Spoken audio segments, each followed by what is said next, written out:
Kecha bitta patsientimiz kelib, 8 yil oldin kelganman sizga Nodir opa, nimaga 8 yil kelmadingiz, nimaga yo'g'ib ketdingiz desam, 8 yil oldin ularga bitta zo'r retsept bergan ekanman qizlar, o'shani eslatib yubordilar.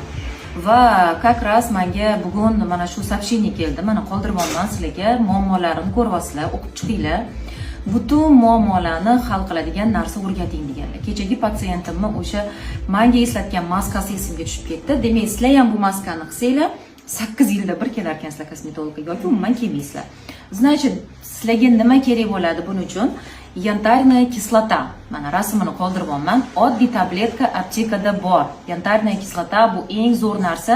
Bizani ukollarimizga, mezoterapiyalarimizga qo'shiladigan ingredient bu va buni tabletkasi ham bor.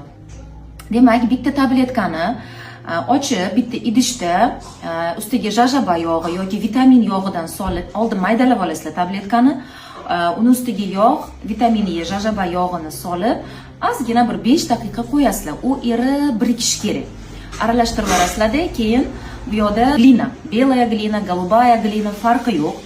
Glinaga, 2 choy qoshiq glinaga bu tayyor o'sha yantarniy kislota, yog'li yantarniy kislotani solasizlar. Uni ustiga agar yuzinglarni oqartirmoqchi bo'lsanglar, bitta askorbinka tabletkasini ham maydalab sovoringlar. Uni ichiga birikishi uchun, aralashishi uchun ozgina qaynab sovigan suv solasizlar. Yaxshilab biriktirib borasizlar va yuzingizga maska qilib surib qo'yasizlar. Endi yuzingizda dog' yo'q, uglidan qolgan izi yo'q, lekin yuzinglar quruq, ajinlari ko'p. Unda nima qilish kerak? Unda ko'proq jajaba yog'i va vitamin yog'idan solasizlar. Ya'ni har bittasidan yarim choy qoshiqdan solasizlar. Ko'z atrofidagi ajinlar bormi? Yuzdagi quruqlik, yuzdagi osilish, mayda ajinlar, so'lg'inlik, xiralik hammasi ocharadi. Bittada effektini sezasizlar qizlar. Haqiqatda ishoninglar, bu zo'r narsa. Buni hali bilmadim endi, kimdir gapirgan, gapirmagan bilmayman, no kecha o'sha patsientim esimga tushirdilar.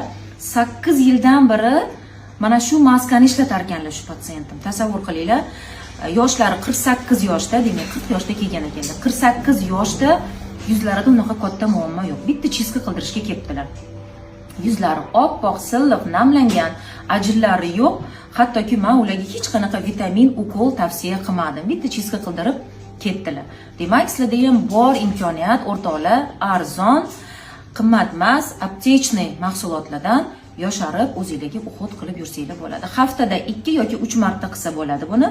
Maskani 15 minutga qo'yasizlar, yuvib tashlagandan keyin nochnoy krem, sivorotka yoki ta'sirchanroq bo'lsa yuzinglar, Bipanten yoki bizni Dermaherb mazimizni surib qo'ysanglar, nur ustiga a'lo nur bo'ladi. Har doim go'zal bo'lib, chiroyli bo'lib yuringlar. Bu narsada sizga yordam berishdan hech qachon charchamanglar. Sog' bo'linglar.